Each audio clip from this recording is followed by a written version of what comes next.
The marble hush of a Senate hearing room felt like a cathedral built for television. Flags stood rigid behind the dais, cameras blinked red in the back, and every phone in America seemed aimed at the same table. On the left, Denzel Washington, jaw set, voice held in its sheath. On the right, Kash Patel, hands folded, expression carved into lawyerly patience. The placard read oversight of the FBI, but no one believed this was a routine checkup. Not after Charlie Kirk's death had detonated a week of rumor, rage, and televised grief. Denzel leaned into the mic, not raising his voice so much as lowering the temperature of the room. "Mr. Chairman, I'll be plain. A young man is dead. And somewhere between the gaps in your briefings and the black bars on those redacted pages, accountability went missing." He turned, slowly, deliberately, to Patel. And the Bureau's former gatekeepers were happy to misplace it. Murmurs rippled. Patel didn't blink. "With respect," he said, tone clipped, "I don't run the FBI. I know how it works." "That," Denzel replied, "is exactly why you're here." He slid a folder across the table. "Tabs. Dates. Transcripts. These aren't conspiracy blogs. These are time stamps, Mr. Patel." Why did a field inquiry flagged as non-urgent jump to priority 3 hours before the incident? Why did communications from a confidential informant go dark the same night? Why did a public narrative harden before a medical examiner signed a line? The chairman tapped his gavel once, performative, nervous. Senators shifted, staffers scribbled. Denzel didn't flinch. "I'm not alleging a murder plot," he said, eyes back on Patel. "I'm alleging a moral one, that when chaos is convenient, truth gets downgraded. And somebody in your house knew how to make chaos convenient." Patel exhaled. "You're grandstanding." "No," Denzel said, voice clean as glass. "I'm subpoenaing conscience." The room exhaled with him, like it had been holding its breath too long. America leaned closer to the screen. Patel adjusted his tie like he was resetting the frame. "Timelines don't equal intent," he said. "Priority shifts happen when chatter spikes. The public wants answers, that doesn't mean the Bureau engineered a tragedy." His cadence was courtroom smooth, but the gallery caught the micro-tremor in his jaw. Denzel saw it, too. He opened the folder again. "Exhibit B," he said, sliding a printed email under the document camera. The monitors behind the dais lit up with a subject line: Media Coordination, Incident Prep. Time stamped 41 minutes after the event. Why is a media grid moving faster than the facts? Patel didn't look back. Because rumor moves at light speed.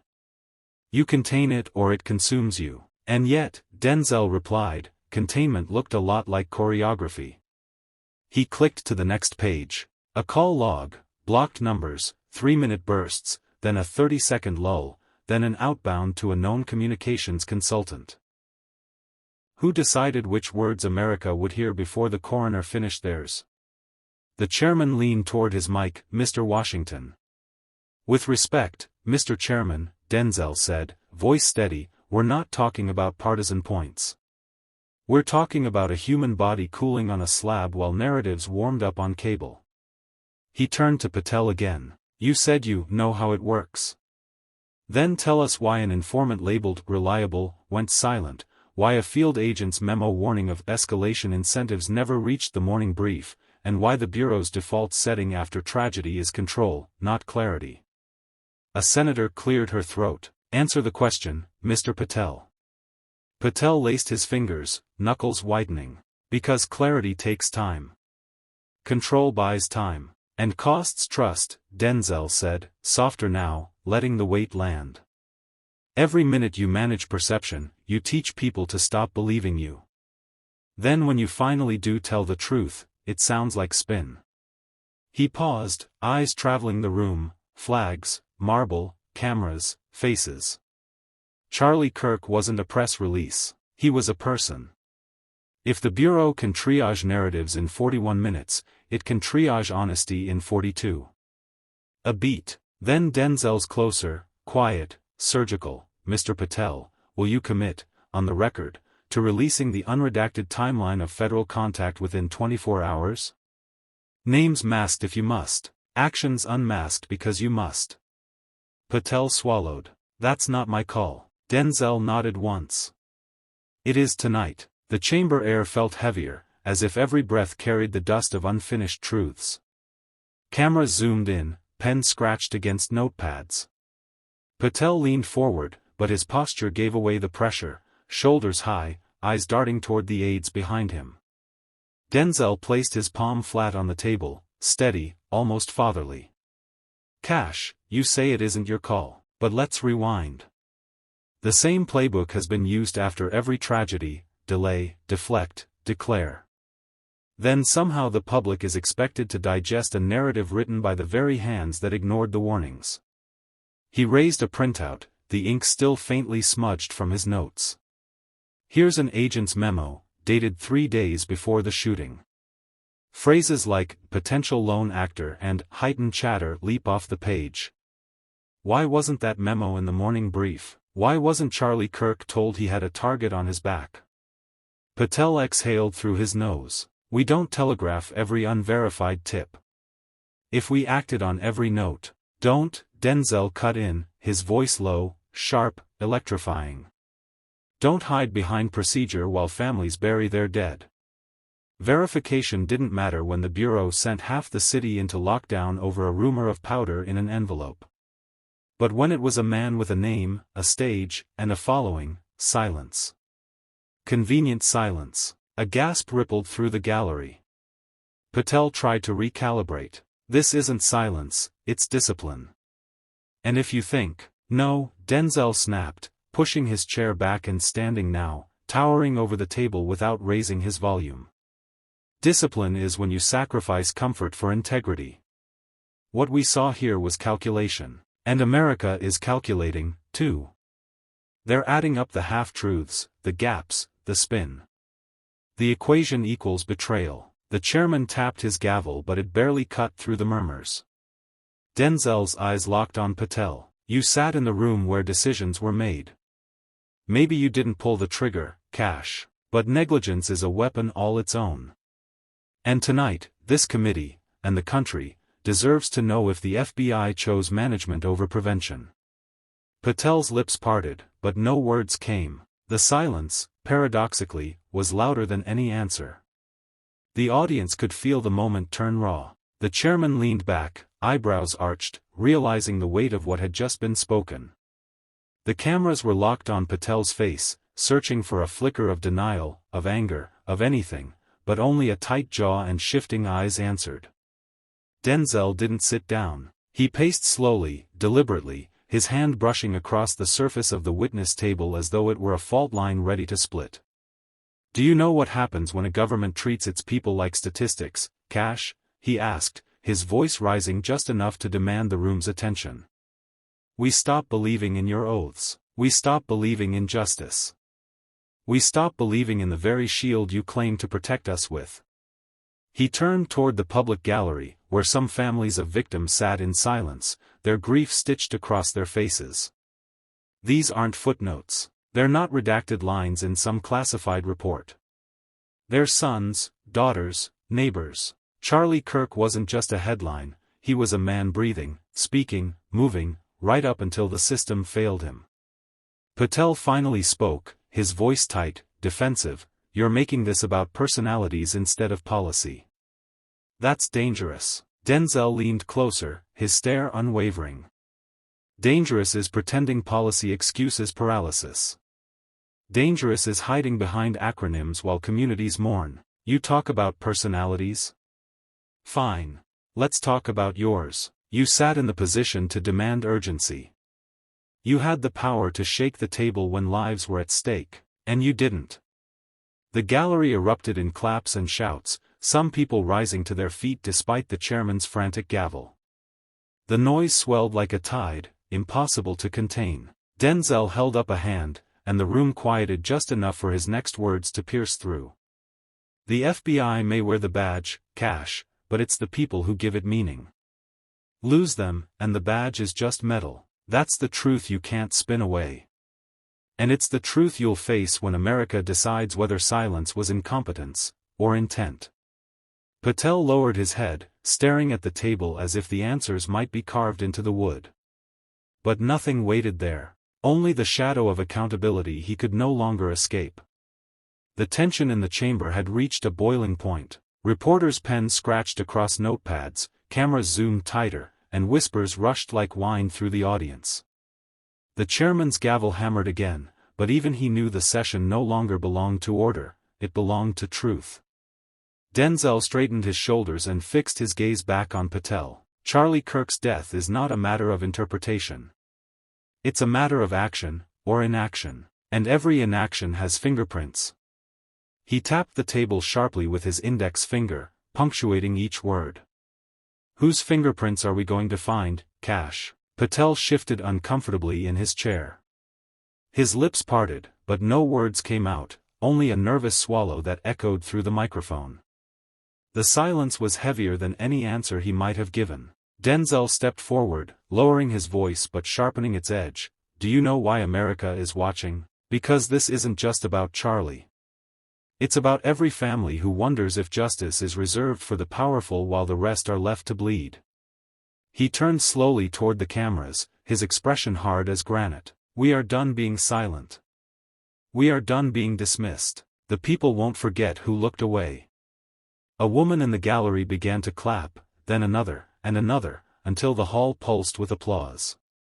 Even some staffers at the back nodded in quiet agreement. Patel sat frozen, the spotlight burning on him, his authority stripped away not by procedure but by moral force. Denzel raised a hand, and the crowd calmed. His final words of the exchange carried the weight of judgment itself. Accountability doesn't wait for permission. It comes like a flood. And Kash, today, it's knocking on your door. The chamber hung in electric silence, as if history itself was pausing to record the moment. The air was thick, like the whole country was leaning in to listen.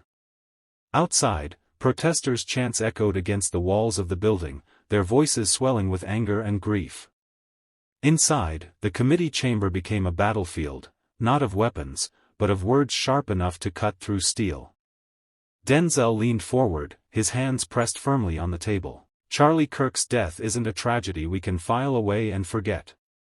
It's a mirror, Kash, a reflection of rot within the very system sworn to protect us. And you sat at its heart. His tone wasn't just accusation, it was a sentence delivered. Patel's jaw tightened. He tried to speak, his voice faltering at first. This is political theater, nothing more. The FBI. But his words were drowned out by a collective murmur of disgust from the gallery. A mother clutching her son's photo shook her head fiercely, tears glistening on her cheeks. Denzel cut in, his voice rising above the noise. Theater? Tell that to the families who bury their children while Washington spins excuses. Tell that to the people who no longer believe in justice because of leaders who protect their own shadows. He pointed directly at Patel, his hand steady as a gavel. The only theater here is the one you built to cover your failures.